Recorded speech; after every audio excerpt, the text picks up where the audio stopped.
Everyone, कैसे हैं आप लोग?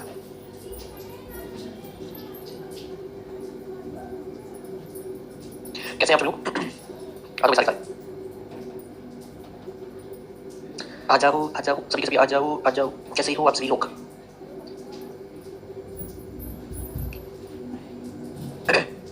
चलिए आ जाओ सारे लेट क्यों कर रहे हो यार? थोड़ा जल्दी करवाने में फुर्ती दिखाओ।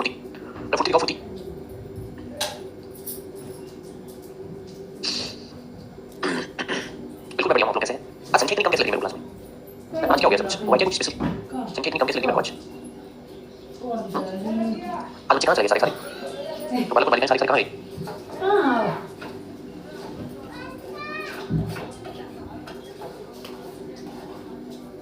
अरे अच्छा, आज किसमें से? हाँ जी, मैं भूल गया था यार। मैं भूल गया था ना, मेरे को तो तोल ही नहीं था। अरे हमें तो तोल ही नहीं था, भूल गया था मैं तो। क्या कहते हैं, चलो हमारा टॉपिक स्टार्ट करते हैं। और आज जो टॉपिक है वो हम यहाँ पे रखने वाले, इंपॉर्टेंट टॉपिक यहाँ पे रखने वाले। लास्ट क्लास में हम बात कर रहे थे कि हमारे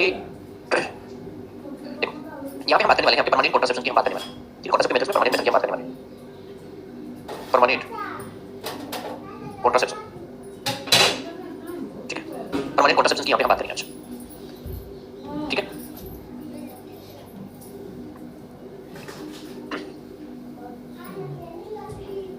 आज भाई साइकिल बोलेंगे सर, आप पहले स्टार्ट करके दिखाओ। चलो अब वो टाइम हो गया, अब अपनी क्लास को स्टार्ट करते हैं बिना टाइम वेस्ट के, ठीक है। पता करते हैं आगे, हम बढ़ते हैं आगे बात करते हैं। चलो परमानेंट जो कॉन्ट्रासेप्शन होता है इसे हम ऑफ नाम से जानते हैं। अभी वेट करना था, इसे हम ऑल्सो नोन एज क्या कहते हैं? इसे हम कहते हैं आपका टर्मिनल मेथड भी कहते हैं। क्या कहते हैं? टर्मिनल मेथड इसे हम कहते हैं। इसके अलावा इसे हम कह सकते हैं स्लाइडेशन भी कहते हैं। इसे हम स्लाइडेशन भी कहते हैं, टर्मिनल मेथड भी कहते हैं और इसे हम स्लाइडेशन मेथड भी कहते हैं, ठीक है। अब मैं आपको यहाँ पे कुछ गाइडेंस लिखवा रहा हूँ, मतलब क्या क्या चीजें जो है वो होनी चाहिए। गाइडलाइन लिखवा रहा हूँ यहाँ पे, लिखिएगा गाइडलाइन फॉर स्लाइडेशन। स्लाइडेशन के लिए क्या क्या गाइडलाइन आपकी होनी चाहिए? सबसे पहले हम गाइडलाइन देखेंगे, वो देखेंगे मेल के अंदर। सबसे पहले हम बात करते हैं मेल की। मेल में क्या होना चाहिए? एज जो है नॉट लेस देन 25 ईयर और नॉट मोर देन 50 ईयर्स। जो एज है आपकी 25 साल से कम नहीं होनी चाहिए और 50 साल से ज्यादा नहीं होनी चाहिए। मतलब जब भी आप वैसे कम करते हैं तो जो मेल पर्सन है उसकी एज की बात करते हैं, 25 साल से कम नहीं होना चाहिए और 50 साल से ज्यादा नहीं होना चाहिए। दूसरी हम गाइडलाइन की बात करते हैं। सेकंड गाइडलाइन जो है वो फीमेल के लिए है। क्या है कि age not less than 20 year, 20 साल से कम नहीं होनी चाहिए और नॉट मोर देन 45 ईयर, ठीक है। इसकी बात करें, यहाँ पे हम बात करें कि एज जो है वो 20 साल से कम नहीं होनी चाहिए या आपकी 45 साल से ज्यादा नहीं होनी चाहिए। अब हम कंबाइंड गाइडलाइन की बात करते हैं, कंबाइंड से बात करेंगे दोनों की द कपल, जो कपल आपका है आर मोटिवेटेड, कपल जो है वो मोटिवेटेड होना चाहिए विद 2 लाइव चिल्ड्रन, मतलब 2 जिंदा बच्चे होने चाहिए। जो भी कपल ट्यूबेक्टोमी या वैसे करवाने आ रहा है या सिलेक्शन करवाने आ रहा है, तो जो कपल आपका आ रहा है मोटिवेटेड होना चाहिए, उसके मन में इच्छा होनी चाहिए हाँ मेरे को सिलेक्शन करवाना है और उसके एटलीस्ट कम से कम 2 बच्चे लाइव रहने चाहिए, ठीक है। नेक्स्ट, अगर मान लो चौथा पॉइंट की हम बात कर लेते हैं। इफ कपल, अगर मान लो जो कपल है, if couple had 3 or more live children, then the age criteria is relaxed. ऊपर मैंने मेल और फीमेल दोनों का एज क्राइटेरिया लिखा है, ठीक है। अगर मान लो किसी कपल्स को जो है वो बच्चे 3 या 3 से ज्यादा है तो वहां पे आपको एज नहीं देखनी है, आपको वहां पे सिलेक्शन मेथड यूज करना है, ठीक है ना। अगर मान लो आपका एज क्राइटेरिया जो है वो हमें नहीं देखना है, इसका मतलब बच्चे 3 या 3 से ज्यादा है किसी कपल को, तो हमें एज से कोई मतलब नहीं है, हम ट्यूबेक्टोमी वैसे नहीं कर सकते, ठीक है। कितने परसेंट लोग जो है वो सिलेक्शन करवाते हैं? कोई चीज नहीं सिलेक्शन करनी कितने परसेंट है, हम बता मेल जो सिलेक्शन होता है वो कितने परसेंट आपके करवाते हैं? तो आपका आंसर क्या होगा?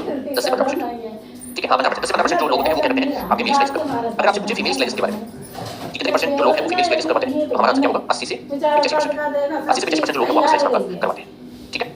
चलिए अब हम बात करते हैं फीमेल सिलेक्शन के बारे में। फीमेल सिलेक्शन के बारे में हम यहाँ पे बात करते हैं, ठीक है। अभी फीमेल सिलेक्शन के अंदर हम क्या चीज करते हैं वो हम बात करते हैं। तो फीमेल सिलेक्शन में हम क्या चीज करते हैं? सर वो करते हैं हम ट्यूबेक्टोमी। ट्यूबेक्टोमी हम यहाँ पे बात करते हैं। सर ट्यूबेक्टोमी में क्या होता है? सर इसके अंदर जो है वो कटते हैं इसको कटते हैं 1 centimetre of fallopian tube, and हम क्या करते हैं आपका फोल्ड कर देते हैं, फोल्ड बैक। हम क्या करते हैं इसके अंदर 1 सेंटीमीटर तक हम क्या करते हैं कट लगाते हैं। आपका कितने सेंटीमीटर कट लगा जाता है? 1 सेंटीमीटर का, ठीक है। इसमें लिखिए सर, अरे आपको सीधे पढ़ा रहा हूं मैं, स्लाइड पढ़ा रहा हूं मैं, आगे इंट्रो आप एमटीपी आगे इंट्रो परमानेंट मेथड, अरे एमटीपी आगे इंट्रो परमानेंट मेथड। मैं इतनी रात को ऑफिस से क्लास नहीं जाती, इसलिए मैं वैसे क्लास लेता हूं, ठीक है। सर जो मुझसे मैं बैठा हूं क्लास लेने की, ठीक है। तो समझ में आया ट्यूबेक्टोमी, यहाँ पे हम कट लगाते हैं 1 सेंटीमीटर का कट जो है वो यहाँ पे हम लगाते हैं। चलिए इनमें क्लास लेना नहीं होता है क्योंकि थोड़ा सा अभी बिजी शेड्यूल चल रहा है, तो इस चक्कर में दिन में लेना नहीं होता, बट जल्दी दिन में स्टार्ट करेंगे, करके दिन में स्टार्ट ऐसा समझ नहीं आता है। अब हम इसे ऑफिस से लूंगा, मेरा दिन में करना स्टार्ट 1 दिन में हो जाएगा, स्टूडियो से लेंगे क्लास, अब बैठ के लेंगे, अब सीधा जो है वो डिजिटल बोर्ड से क्लास लेंगे, 1 दिन में कर लेंगे। अरे 1 दिन पढ़ लो यार, फिर उसके बाद कर लूंगा, मतलब वेडनेसडे के बाद में कर लूंगा, वेडनेसडे के बाद कर लूंगा मैं। उबालना खोया का दूध रखो तो हां ओके चलिए नेक्स्ट हम बात करते हैं चारा गरम कर लो शेड्यूल नहीं आता है सर क्या करें शेड्यूल नहीं आता क्या आपके पास हां तो भाई लिखा मैंने तुम जब कल परसों मेरे को पॉसिबल नहीं है कल और परसों मेरे को थोड़ा सा अगर परसों मे भी हो सकता है कि मैं छुट्टी पे रहूं क्योंकि वाइफ का जो है वो परसों मेरी मैं छुट्टी पे रहूं उसके बाद मेरी कंटिन्यू क्लास रहेंगी फिर मेरा वीकेंड ऑफ है ठीक है तो मैं आपको अभी से मेरे को एक और स्पोर्ट्स जॉब का है ना वो मैं बात करूंगा अभी मैं आपको जनरल सीधे तरह आराम से डेली टॉपिक देखेंगे ठीक है जैसे आज हम ये एक्सरसाइज देख रहे हैं एक दिन में हम जो है वो मैसेज शेड्यूल देखेंगे ठीक है ओके चलिए नेक्स्ट बात करते हैं यहाँ पे कि सर आपका ये जो फीमेल स्लाइस होता है कितने टाइप्स का होता है तो टाइप्स लिखिए आप पढ़ाई करोगे टाइप्स की यहाँ पे हम बात करते हैं ठीक है टाइप्स की यहाँ पे बात करते हैं तो सबसे पहला टाइप होता है आपका जिसे हम कहते हैं आपका ट्रेडिशनल ट्यूबेक्टोमी वो टाइप है ट्रेडिशनल ट्यूबेक्टोमी इसे हम आल्सो नॉन एज क्या कहते हैं इसे हम आल्सो नॉन एज इसे हम कहते हैं आपका एब्डोमिनल ट्यूबेक्टोमी इसे हम क्या कहते हैं एब्डोमिनल ट्यूबेक्टोमी के नाम से हम इसे जानते हैं इसके अंदर हम क्या करते हैं तो लिखते जाइए इसमें हम कहां परफॉर्म करते हैं सर ये आपकी की जाती है परफॉर्म 8 सीएससी लेवल पे या तो आप सीएससी पे इसे परफॉर्म कर सकते हैं या फिर ये कहां होता है आपका जो आपका डिस्ट्रिक्ट हॉस्पिटल होता है कहां पे डिस्ट्रिक्ट हॉस्पिटल के अंदर या तो ये आपकी सीएससी में परफॉर्म हो सकती है या फिर डिस्ट्रिक्ट हॉस्पिटल पे आपका होता है इसको परफॉर्म करने के लिए क्या चाहिए हमें तो याद रखिएगा परफॉर्म अंडर द इसके अंदर में या तो जनरल एनेस्थीसिया होगा या फिर आपका स्पाइनल एनेस्थीसिया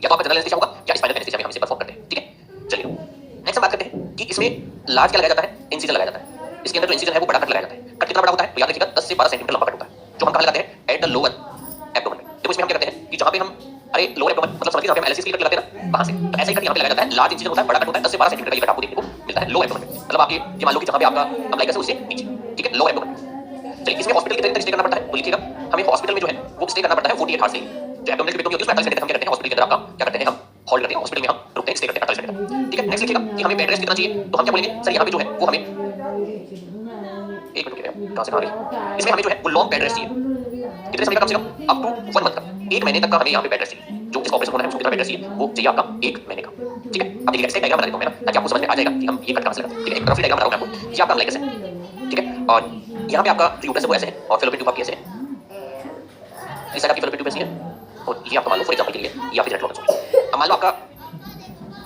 एब्डोमेन जो है कुछ ऐसे है ये मान लो आपको ना तो मैं ऐसे डायग्राम से ये मतलब फिर ये ऐसे मान लो ठीक है और ये ऐसे मान लो आपके पैर को ठीक है अब यहाँ पे हम कट कहां से लगाते हैं ये हमें पता होना चाहिए तो यहाँ पे हम सबसे पहले जो है वो लोअर एब्डोमेन पे इंसिजन लगाते हैं मतलब यहाँ पे हमने जो है वो इंसिजन आपका लगाया ठीक है यहाँ पे मैंने क्या लगाया इंसिजन लगाया ये इंसिजन ये क्या है आपका इंसिजन ठीक है लोअर एब्डोमेन पे उसके बाद हम क्या करते हैं कि ये जो आपकी फेलोपियन ट्यूब होती है मान लो ये आपकी क्या है फेलोपियन ट्यूब है इसके हम कौन से पार्ट को कट करते हैं स्टमस वाले पार्ट ये मान लो हमने यहाँ पे कट लगा के हम क्या करते हैं इन दोनों पार्ट को हम बदल ये कट हमने कहां से लगाया नियर बाई स्टमस नियर बाई स्टमस समझ में आपको ये होता है हमारा कौन सा ट्रेडिशनल या फिर जिसे हम कहते हैं एब्डोमिनल ट्यूबेक्टोमी क्लियर है ये कट कितना लंबा लगाया हमने वो आपको पता चल गया कट कितना लंबा लगाया हमने सर ये कट जो है वो हमने लगाया है आपका 10 से 12 सेंटीमीटर कितना लगाया 10 से 12 सेंटीमीटर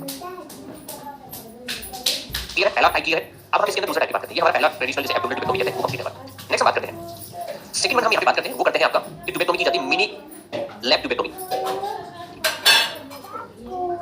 ठीक है मिनी लैब ऑपरेशन आपका ठीक है अब ये मिनी लैब ऑपरेशन की हम यहाँ पे बात करते हैं तो यहाँ पे क्या होता है आपका यहाँ पे आपका जो है ये अल्टरनेट मेथड होता है आपका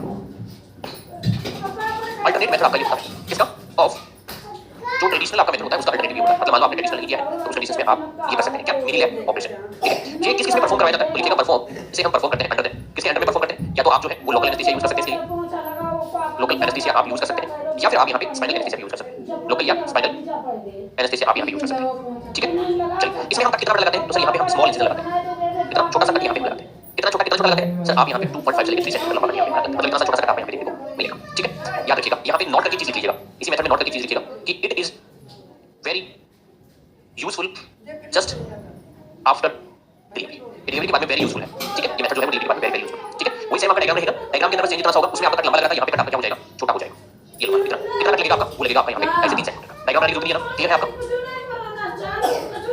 ये है चलिए तीसरा मेथड हम यहाँ पे बात करते हैं थर्ड मेथड आपका क्या है थर्ड मेथड आपका है लेप्रोस्कोपी लेप्रोस्कोपी आप परफॉर्म कर सकते हैं पता नहीं चल रहा पड़ेगी कि नहीं आपको टेंशन लेने की जरूरत नहीं है तुम लोग बस पढ़ाई करोगे तैयारी करोगे तैयारी जितना ज़्यादा उतना बढ़िया रहेगा नेक्स्ट बात करते हैं आपका वो कर रहे हैं इसके बारे में लेप्रोस्कोपी के बारे में ये क्या होता है आपका mostly used method in India India के अंदर मोस्टली यूज किया जाता है इंडिया में आपका मोस्टली यूज किया जाता है इसमें हम क्या करते हैं सर इंस्ट्रूमेंट आपका यूज करते हैं इंस्ट्रूमेंट क्या यूज करते हैं लेप्रोस्कोप लेप्रोस्कोप हम यहाँ पे यूज करते हैं मोस्ट कॉमनली ये यूज की जाती है मोस्टली इंडिया के मोस्ट कॉमनली यही है ना इसमें लिखिए ना मोस्ट कॉमन ये यूज की जाती है कौन सी लेप्रोस्कोपी अब यहाँ पे चीज लिखिएगा स्टार्ट करके लिखिएगा इसके अंदर क्या लिखेंगे कि इन लेप्रोस्कोपी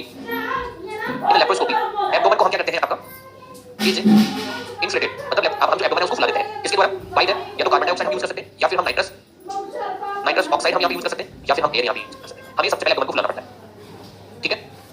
नेक्स्ट, अगर आपसे पूछे स्टार्ट करके लिखेगा कि ये आपकी नॉट यूज होती है, नॉट यूज इन कहां पे, आफ्टर डिलीवरी जो आपका टाइमिंग होता है, इसे हम क्या बोलते हैं, परफ्यूजन पीरियड, इसे हम परफ्यूजन पीरियड में यूज नहीं करते हैं, ठीक है। दूसरा याद रखिएगा, नॉट यूज इसे हम यूज नहीं करते हैं वह अगर आपका क्या है, हीमोग्लोबिन लेवल जो है वो 8 ग्राम पर डीएल से कम है, इन दोनों कंडीशन में हम यूज नहीं करेंगे, क्लियर है। अब हम बात करते हैं इसकी प्रोसेस के बारे में कि एक्चुअली इसकी जो प्रोसेस है वो कैसे होती है, ठीक है।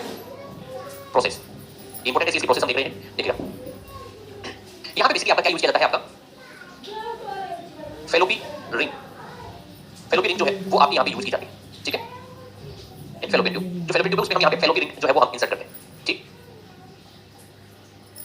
अब सर ये फेलोपी जो ट्यूब हम इंसर्ट करें इसके पीछे रीजन क्या है, बिकॉज ये क्या है, इट मे रिवर्सिबल वह रिक्वायर्ड, जब हमें रिक्वायर्ड होगी तो हम इसे हटा भी सकते हैं। इसमें रिंग यूज की जाती है, मैं दिखाऊंगा इसमें रिंग कौन सी यूज की जाती है, तो उसके बारे में बात करें। अब यहाँ पे रिंग की बात करेंगे कि कौन सी रिंग जो है वो आपकी यूज की जाती है, कैसे हम रिंग को लगाते हैं, ठीक है। फेलोपी रिंग, रिंग में से आप यूज की जाती है, कैसे डायग्राम हम बनाते हैं, बेसिकली ये आपका अम्लाइकस है, ठीक है, और ये आपका यूट्रस है, ये फेलोपी ट्यूब होगी आपकी।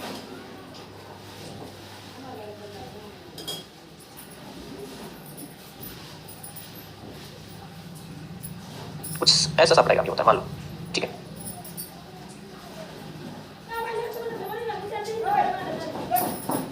क्यों नहीं करेंगे, तो इसमें करेंगे ना, देखिएगा इसमें क्या करते हैं बेसिकली, सर यहाँ पे दो ओपनिंग की जाती है आपकी, और दो ओपनिंग से हम क्या करते हैं, लेप्रोस्कोप को इंसर्ट करते हैं, ठीक है। इंसर्ट करके यहाँ पे सर एक रिंग बना दी जाती है, इसमें वाले पार्ट में रिंग बना दी जाती है, रिंग के डिवाइस को ब्लॉक कर दिया जाता है, ठीक है। तो ये हमने क्या इंसर्ट किया है सर, लेप्रोस्कोप, और ये क्या है आपकी फेलोपी रिंग है, ठीक है। मान लो हमें रिकलाइजेशन करना है, मतलब रिकलाइजेशन का मतलब समझ रहे हो, हमें मान लो कि अभी प्रेगनेंसी और बननी हमें जरूरी है, ठीक है, ठीक है, ओके। अरे मान लो कि रिकलाइजेशन की हमें जरूरत है,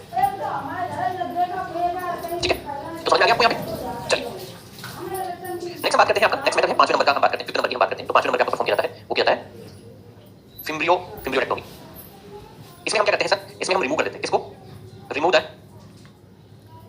fimbria part of fallopian tube, इसमें हम फेलोपी ट्यूब के फिम्ब्रिया पार्ट को कट कर देते हैं, ठीक है, क्लियर है। क्या हो गया भाई डॉक्टर साहब, क्या हो गया आपको, डॉक्टर राजेश जी बोल रहे हैं सर इसमें जो है वो हम इसको यूज नहीं करेंगे इस प्रोसेस को, बट ये प्रोसेस का नाम है, ठीक है, ये प्रोसेस का नाम है, ये ट्यूबिक्टोमी के कंसीडर आपका किया जाता है, ठीक है। चलिए नेक्स्ट बात करते हैं, कुछ क्वेश्चन है, नोट करके स्टार्ट कीजिएगा, नोट करके लिखिएगा कि पोस्टमार्टम स्लाइडेशन कब किया जाता है, पोस्टमार्टम स्लाइडेशन कब किया जाता है, तो लिखिएगा 24 आवर्स से लेके 7 डेज ऑफ डिलीवरी, ठीक है। और क्या लिखिएगा नोट करके,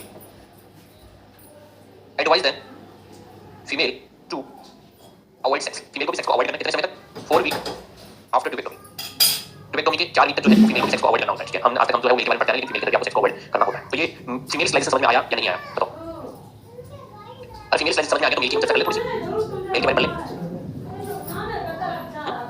फीमेल समझ में आया तो मेल के बारे में चर्चा कर ले, थोड़ा सा पढ़ ले मेल के बारे में, आ गया। बात करते हैं मेल स्लाइडेशन की, इसके अंदर हम क्या करते हैं, वेसेक्टोमी आपका किया जाता है, वेसेक्टोमी मतलब यहाँ पे हम करते हैं cut the small part of both vast difference of male, ठीक है। मेल के अंदर ये परफॉर्म किया जाता है, वास्ट डिफरेंस को कट किया जाता है। इसके लिए कुछ गाइडलाइन और दी गई है, वो लिख लेना भाई, मेल की कुछ गाइडलाइन है ट्यूबेक्टोमी के बारे में, जो स्पेशली आपको याद रखनी है, तो आपके एग्जाम में पूछा जाएगा। ट्यूबेक्टोमी तो फीमेल में कर रहे हैं, यहाँ पे हम बात करते हैं कि जो मेल के अंदर जो हम वेसेक्टोमी कर रहे हैं उसके बाद क्या क्या गाइडलाइन आपकी होनी चाहिए, ठीक है। याद रखिएगा इसे हम परफॉर्म करते हैं, परफॉर्म 8 PHC, इसे हम PHC में परफॉर्म करते हैं, ठीक है। नेक्स्ट आपको अवॉइड करना है, अवॉइड बात नहाना नहीं आपको, अप टू 1 डे, एक दिन तक आपको नहीं नहाना है, नहाना नहीं करना है आपको, ठीक है। नेक्स्ट यूज मेल कंडोम और other family planning method after ligation up to 90 days, 90 दिन तक आपको अदर कॉन्ट्रासेप्टिव मेथड यूज करने हैं। 90 दिन की जगह आपको 3 मंथ्स की ऑप्शन मिल सकता है, और 3 मंथ्स की जगह आपको 30 इजाकुलेशन मिल सकता है, मतलब जो मेल पर्सन है ना उसको अदर कॉन्ट्रासेप्टिव मेथड यूज करने पड़ेंगे, कितने दिन तक, 90 दिन तक या 3 महीने तक या फिर 30 इजाकुलेशन तक, मतलब 30 टाइम अगर इसको बाहर निकलते हैं उस तक आपको other family method, other family contraceptive method आपको यूज करने पड़ेंगे, लाइक कॉन्डोम यूज कर सकते हैं आप, क्लियर है। ये मतलब कि आज आप पटवा के तो आज आप नारो का मतलब समझते हो, नहीं बोलते, तो ऐसा सीन नहीं होना चाहिए आप लोगों के साथ में। ऐसा क्यों होता है, ऐसा होता है कि स्पम स्टोरेज है ना वहाँ पे, एवरी टाइम इसके स्पम स्टोरेज है ना, अब स्पम 90 दिन तक स्टोर होते हैं, 3 महीने तक स्टोर होते हैं, तो वो जो स्टोरेज है वो बाहर निकालो कम से कम, अरे तो गोदाम के अंदर जो सामान पड़ा है उसको बाहर निकालो एक बार, आपने नया सामान बनना तो बंद करवा दिया, मतलब मशीन तो आपने हटवा दी गोदाम से, लेकिन गोदाम में जो बड़ा सामान है उसको बेचो, तो ऐसा ही यहाँ पे भी होता है कि मशीन ने बड़ा क्या बेचना बंद कर दिया, लेकिन जो आपकी स्टोरेज है उसको कम से कम खत्म करो। सर सेक्स कब तक अवॉइड करना है भाई, सेक्स अवॉइड नहीं करना, आपको 3 मिनट ध्यान रखना है इसका, ठीक है, 3 मिनट तक आपको इसका ध्यान रखना है। चल दूसरा, आपको अवॉइड करनी है, और क्या अवॉइड करना है, अवॉइड करनी है साइकिलिंग अवॉइड करना है, और आपको जो है वो वेट नहीं उठाना, हेवी वेट नहीं उठाना, वेट लिफ्टिंग भी अवॉइड करनी है, ठीक है। हाँ बिल्कुल समझ रहे हैं, कोई बात नहीं।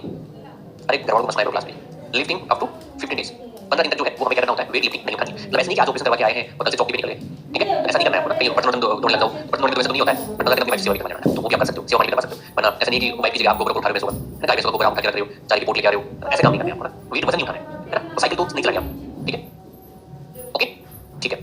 और इसके अलावा हम क्या कर सकते हैं, इसके अलावा जो है वो यूज करना है, क्या यूज करनी है, टी बैंडेज, टी बैंडेज जो है वो आपको यूज करनी है, और कितने समय तक T bandage use, up to 15 days, 15 दिन तक आपको टी बैंडेज जो है वो आपको यूज करनी है, ठीक है, ताकत वाला नहीं लगानी आपको। तो 15 दिन तक आपको टी बैंडेज अप्लाई करनी है, कहां पे, फॉर स्क्रोटल सपोर्ट, स्क्रोटल को सपोर्ट करने के लिए। ऐसा क्यों, ऐसा इसलिए अगर आप स्क्रोटल को सपोर्ट नहीं करेंगे तो उसमें स्वेलिंग हो जाएगी, तो हमें स्वेलिंग से बचना है। अब स्वेलिंग से बचने के लिए हम क्या करते हैं, स्क्रोटल को सपोर्ट करते हैं। मैंने इस डिपार्टमेंट में बहुत काम किया है, मैंने 2 डिपार्टमेंट में सबसे ज्यादा काम किया है, एक तो मतलब सर्जिकल डिपार्टमेंट है उसके अंदर, तो एक तो आपका जो जितनी भी यूरो की सर्जरी होती है, मतलब यूरिन की होगी, किडनी की होगी, यूरिथ्रा की होगी, आपकी यूट्राइल ओपनिंग की होगी, इन सर्जरी के अंदर मैंने बहुत काम किया है। जो पहले कॉलेज टाइम में तब की बात है, मैं पहले प्राइवेट हॉस्पिटल में काम करता की बात है, तो मैंने 3 साल तो इसमें काम किया है इसके अंदर, है ना, यूरो वाले के अंदर। और एक जो है गायनी के अंदर जहाँ पे डिलीवरी वगैरह होती है, एलएसएस और नॉर्मल डिलीवरी, यहाँ पे मैंने काम किया, ठीक है। तो इसलिए प्रॉपर्ली इन सब चीजों का मेरे को नॉलेज है ना। तो ऑपरेशन थिएटर में तो अब पता ही आपको ऑपरेशन किस चीज का है, तो बिल्कुल हमसे कुछ छुपता भी नहीं है ना। हाँ, सपोर्ट लगाना है, जैसे लंगोट नहीं मानते कि पैसे लंगोट आप यूज कर सकते हैं, ठीक है। लंगोट आप, मैं बीएससी मैंने कॉलेज में सीखी, मैं कॉलेज में नहीं जाता था, कॉलेज वालों को बोल रखा था पैसा खर्चा पानी है नहीं, आपकी फीस कहाँ से जमा करवाएंगे, तो हॉस्पिटल में काम करने दो। जब कॉलेज थी उसी के दौरान जो है वो हॉस्पिटल में काम करते थे, जहाँ से वहाँ से जो पैसा मिलता था उसको कॉलेज में सबमिट कर देते थे, तो ये सीन हुआ करता था। तो कॉलेज वाले फोन करते थे जब आपका बेसिकली आपका कोई एग्जाम वगैरह होता है, या फिर आपका कोई वो होता है ना जो अपने टेस्ट करते हैं, टेस्ट के टाइम में तो बुलाते नहीं थे, ठीक है। टेस्ट के टाइम में तो केवल वो कॉपी देते थे कि भाई इसको पढ़ के लिया ना, कैसे पढ़ के लिया देते हम, बाकी बस एक मैंने एग्जाम दिए, जब वो प्रैक्टिकल के टाइम पे बुला लेते थे, तो ये सीन है, ठीक है। तो ये किया है मैंने, मतलब तो इसमें बहुत मतलब मजा आता है, यूरो की सर्जरी में बहुत मजा आता है, बहुत मजा आता है। मैंने 40 में बहुत काम किया है। चलिए अब हम बात करते हैं यहाँ पे कॉम्प्लिकेशन के बारे में, कि सर आपकी जो वेसिक्टोमी होती है उसके क्या कॉम्प्लिकेशन हो सकते हैं, ठीक है। किसकी बात कर रहे हैं, हम बात करें यहाँ पे कॉम्प्लिकेशन। अब आप लोग पूछ रहे हैं आपने ट्रीटमेंट कैसे पढ़ लिया, देखो सबसे पहली बात आई, फैमिली बैकग्राउंड कुछ है नहीं, फादर है नहीं, तो फादर को 2000 में एक्सपायर हो गए जब 4 साल के थे तब।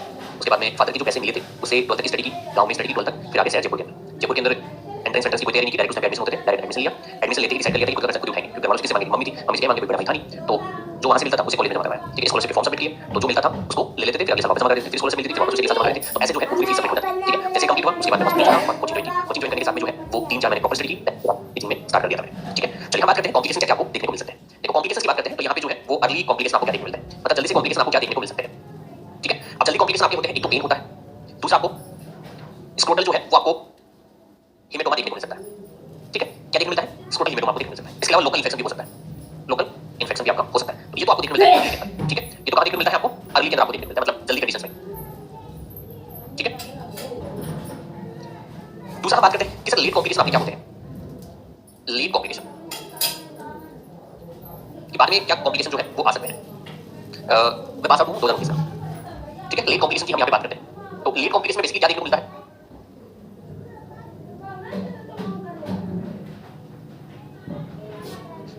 बताओ।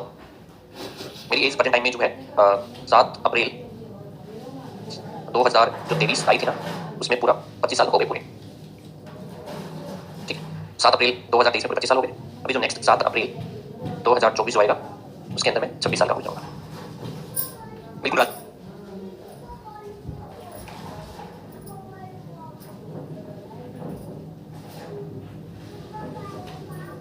चलिए तो हम बात करते हैं आपका नेक्स्ट पॉइंट। लेट कॉम्प्लिकेशन में बेसिकली क्या होता है कि आपके डेस्ट्रॉय होना स्टार्ट हो जाते हैं। सम पर्सन्स में क्या होता है, लिखिएगा, सम पर्सन्स में क्या होता है, sperm not destroy, some persons में जो है वो स्पर्म डेस्ट्रॉय नहीं होते, और कुछ में क्या होता है आपका कि नॉर्मली जो स्पर्म होते हैं वो आपके क्या हो जाते हैं, डिस्ट्रैक्ट हो जाते हैं, ठीक है, बाय द फेगोसाइटिक प्रोसेस के द्वारा, फेगोसाइटोसिस प्रोसेस के द्वारा। ये दोनों कंडीशन आपको देखने को मिलती है, ठीक है। मैंने 2019 में जब पढ़ना स्टार्ट किया था, यूट्यूब पे केवल एक ही चैनल था, और थोड़ा सा ये था कि फैमिली का प्रेशर था, इस वजह से बीच में मैंने ड्रॉप कर दिया था पढ़ना कुछ टाइम के लिए, सम टाइम अराउंड 1 ईयर के लिए। और अगर मैं उस टाइम से कंटिन्यू रहता तो अगर तो बहुत अच्छा बहुत अच्छी कोचिंग पे होता, बट फिर भी भगवान की तरफ से सब कुछ मेहनत कर रहे हैं, आगे करते रहेंगे, जब तक है तब तक तो पढ़ाते रहेंगे, बाकी का पता नहीं है ना। तो ये आपके कॉम्प्लिकेशन आपको देखने को मिलते हैं, ठीक है, ओके। चलिए अब यहाँ पे बात करते हैं कि अभी प्रेजेंट टाइम में सर कौन सी प्रोसीजर आपकी करवाई जाती है। न्यू प्रोसीजर जो आपकी प्रेजेंट टाइम में करवाई जाती है जिसे हम क्या कहते हैं, वो कहते हैं आपका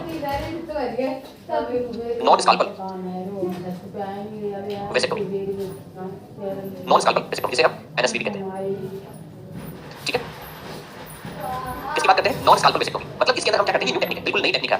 तो न्यू टेक्निक आपकी है, ये क्या है, आपकी न्यू टेक्निक है ऑफ मेल स्लाइसिंग की, ये क्या है, मेल स्लाइसिंग की एक न्यू टेक्निक है आपकी, जिसमें विदाउट इंसिजन, इसमें हम कोई कट नहीं लगाते, विदाउट इंसिजन आपका इसमें हम वेसिक्टोमी करते हैं, बिना किसी इंसिजन के, ठीक है, बिना किसी कट के। कैसे की जाती है, इसको स्टार्ट किया था तो सर ये आपकी एनएसवी जो स्टार्ट हुई थी, स्टार्ट इन 1905 में। मैंने एक प्रोग्राम लिखवाया था कि जो एनएसवी होती है उसको कौन फंडेड करता है, फंडेड बाय, अब इसका आंसर आप लोग करेंगे। मैंने प्रोग्राम आपको पढ़ा दिए हैं, एनएसवी को कौन फंडेड करता है, फंड कौन प्रोवाइड करता है, देखते कितने बच्चे करते हैं आंसर। एनएसवी को फंड कौन प्रोवाइड करता है, बताओ भाई,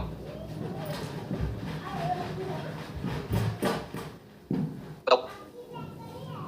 बिल्कुल, एनएसवी फंडेड बाय द, इसके द्वारा यूएनएफपीए के द्वारा। सर ये क्या होती है, तो इसकी फुल फॉर्म लिख लेना, United Nations fund for population activity, इसके द्वारा यूएनएफपीए। ठीक है, इसे हम एनएसपी को हम और किस नाम से जानते हैं, तो it is also known as, इसे हम क्या कहते हैं, की होल वेसेक्टोमी भी आपका कहते हैं, की होल वेसेक्टोमी भी इसे हम कहते हैं। ऐसा क्यों कहते हैं, because A small hall in perform, हम यहाँ पे छोटा सा कट परफॉर्म करते हैं, परफॉर्म्ड इन टेस्टिस। यहाँ पे हम क्या करते हैं, कुछ छोटा सा कट आपका करते हैं, क्या करते हैं, कुछ छोटा सा कट आपका करते हैं, इसमें कोई बड़ा कट नहीं करते, कुछ छोटा सा कट है वो हम यहाँ पे परफॉर्म करते हैं। ठीक है, नेक्स्ट। अरे यहाँ तक समझ में आया नहीं है, बताओ। ये जो आपका होल किया जाता है, इसमें हम क्या यूज करते हैं, बाय द, किसके द्वारा, आपका रिंग्ड फोरसेप्स, एंड किसके द्वारा, जो वास्ट डिफरेंस होती है इज स्टेपलर, स्टेपलर कर देते हैं बाय द डिसिपेटिंग फोरसेप्स के द्वारा। ये आपका डन, फैमिली प्लानिंग खत्म। मतलब बेसिकली इसमें हम क्या करते हैं, इसको हम जैसे बेसिकली मैं स्टेपलर यूज करता हूं, पिंच करने वाला वो वाला हम यहाँ पे यूज करते हैं। अगर देखो इसका इमेज वीडियो में दिखाई देता है एनएसवी।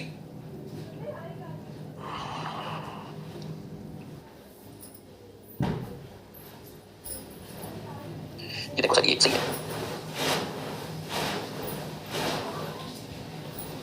देखो दिखाई कैसे अंदर फोरसेप्स जो है वो स्टेपलर करके दबा देते हैं फोरसेप्स। इसमें तो साफ इमेज है नहीं, मैं दिखा देता हूं, साफ इमेज है नहीं, क्लियर खुल नहीं रही है भाई, तो ये इमेज सही थी, देखो इसमें दिखा होगा आपको, आई थिंक दिखा होगा इसके अंदर आपको, है ना। तो ये आपकी टॉपिक जो है वो यहाँ पे खत्म होता है, क्लियर है। तो ये आपका फैमिली प्लानिंग यहीं पे समाप्त होता है। ओके।